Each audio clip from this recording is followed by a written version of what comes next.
The most that you normally are going to see are like the decacopters, where they'll have, or the octas. They have a bunch of different configurations for them, but basically,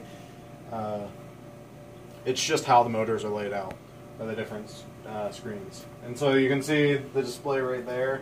We have the full feed of exactly.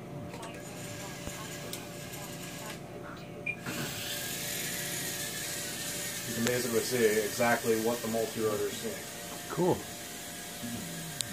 And so instead of flying it from what I'm seeing, like just by looking at it, I can go places that I normally wouldn't. That's kind of the gist of them. So yeah, so I brought, basically brought the simulator for you guys to mess around with. I actually forgot my other controller, so we'll just kind of let people try that out, and if you have any questions or comments or concerns, it's the gist. No.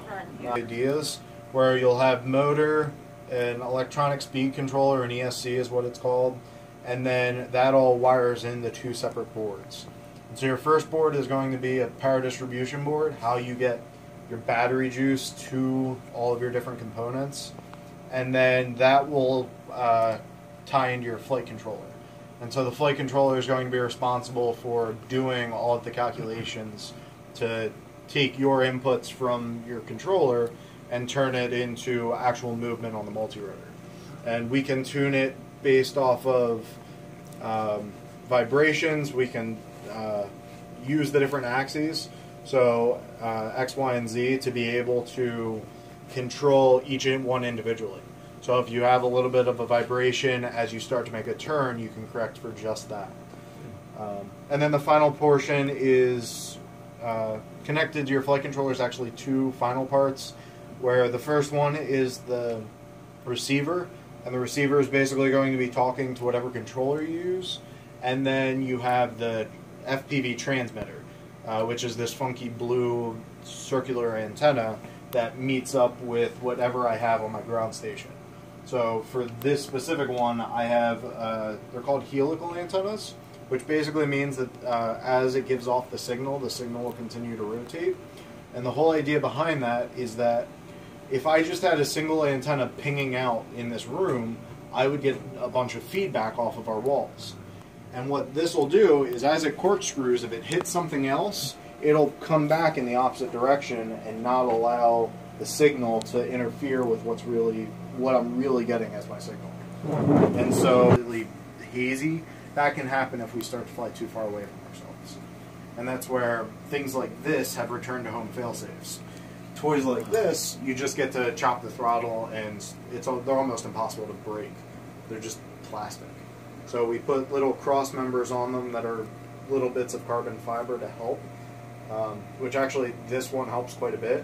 So basically, I don't really care if it drops or smashes or does whatever, because they're basically indestructible at this point. All day, all I really need is a bag of propellers.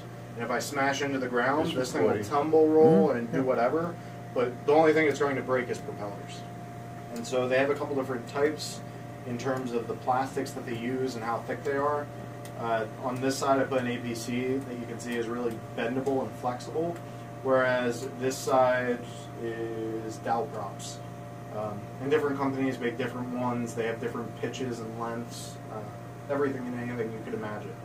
So the only thing they even do have constant speed ones. Those multi-rotors are set up a little bit differently, but they still kind of work. Just not. They're not as quite reliable. They have too many moving parts, honestly. And so, yeah, so you can replace the props themselves to have different flight characteristics. So why do you half and half? Just to show the two. Will it fly well like that? Yeah. I mean, that's where the flight control itself will actually take over. This one has two